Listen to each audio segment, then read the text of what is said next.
आइए आज हम आपके साथ एक नई कहानी लेकर आए हैं जो है बहुत ही इंटरेस्टिंग होने वाला है। यह कहानी है जादुई पेंसिल की कहानी।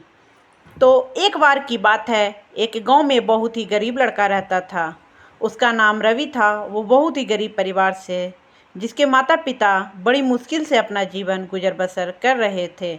इस तरह वह बस किसी तरह से लोगों से मांग कर या मेहनत करके खाना खा लेता था, और जो लोग उसकी गरीबी को देखकर उसे कुछ पैसे या खाना दे दिया करते थे।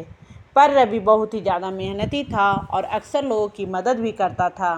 अंधे और असहाय व्यक्ति को सड़क पार करा दिया करता था, तो प्यासे को पानी पिला दिया करता था, जिस कारण से उसके आसपास के लोग उससे काफ़ी प्रभावित भी होते थे। वह हर रोज़ मेहनत करता था। वैसे तो उसके पास कोई भी काम नहीं था, पर वह लोगों के पास जाकर काम मांगता, और जो भी काम उसे दिया जाता था वे उस काम को अच्छे से किया करता था, और रवि को कुछ पैसे मिल जाया करते थे, जिससे वह अपनी पढ़ाई भी कर लिया करता था। एक दिन की बात है, रवि के घर के पास से एक महात्मा गुजरे, जिनकी आंखों में तेज था। उनको बहुत तेज प्यास लगी थी, और फिर रवि के घर के पास आकर रवि से मांगते हैं कि जिसके बाद रवि आदत के अनुसार वह घर में से तुरंत पानी लेकर आया और महात्मा जी को पानी पीने के लिए दे दिया। इस प्रकार महात्मा जी प्यास बुझ चुकी थी। वह रवि के स्वभाव से बहुत ही खुश हुए, और फिर उन्होंने अपनी पोटली में से एक पेंसिल निकालकर रवि को दिए और बोले कि रवि, यह आम और साधारण पेंसिल नहीं है। इस पेंसिल से जो भी कुछ बनाओगे वह असली बन जाएगा। इस प्रकार रवि वह पेंसिल पाकर बहुत ही खुश हुआ, और वह इस पेंसिल की सहायता से अपनी गरीबी दूर कर सकता था। इसके बाद उसे बहुत तेज भूख लगी थी, तो उसने तुरंत उस पेंसिल से भोजन का चित्र बनाता था, जिसके बाद वह चित्र सच में भोजन बन गया था। अब रवि को महात्मा जी की बातों पर पूरा यकीन हो गया था।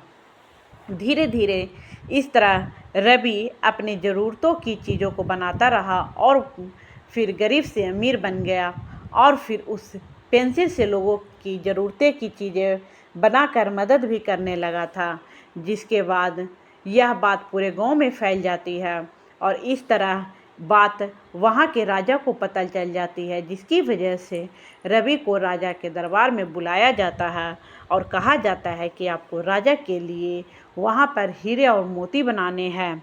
रवि जैसे ही राजा के दरबार में जाता है, राजा रवि से ढेरों सारे हीरे और मोती बनाने के लिए कहता है, पर रवि मोती और हीरे बनाने से मना कर देता है और कहता है कि इस जादुई पेंसिल का इस्तेमाल मैं सिर्फ गरीब लोगों की मदद करने के लिए करता हूँ, और मैं आपके लिए हीरे और मोती नहीं बनाऊँगा।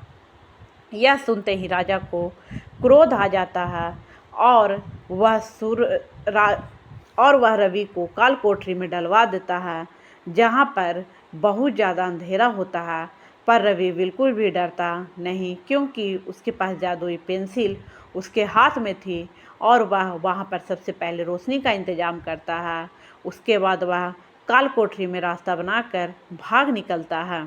इस तरह से रवि काल कोठरी से निकलने के बाद बहुत से गरीब लोगों की मदद करता है, और अपना खुद का व्यवसाय शुरू कर देते हैं, जिससे अब उन्हें कभी भी किसी के सामने हाथ फैलाने की ज़रूरत नहीं पड़ती। और इस तरह रवि धीरे धीरे उस राजा से भी अमीर बन गया, और लोगों की मदद करने के कारण लोगों ने उसे अपना राजा बना लिया, और एक दिन रवि उस राज्य का राजा बन जाता है। और इस तरह रवि के नेकी के चलते वह अब गरीब से बहुत अमीर राजा बन गया था। तो ये कहानी आज यहीं पे हम समाप्त करते हैं। तो आइए इस कहानी से हमें क्या सीख मिलती है, आप लोग को ज़रूर बताते हैं। इस कहानी से हमें यही शिक्षा मिलती है कि अगर लोगों की बिना परवाह किए बिना मदद करते थे, और एक दिन हमारे साथ भी ज़रूर अच्छा होता है। इसलिए हमें हमेशा नेकी और मदद की राह पर चलना चाहिए। तो आप लोग को ये कहानी कैसी लगी, आप लोग कमेंट बॉक्स में ज़रूर बताएं। जिन लोगों ने अभी तक लाइक नहीं किया है, लाइक करें, सब्सक्राइब करें, बेल आइकन घंटी दबाना ना भूलें।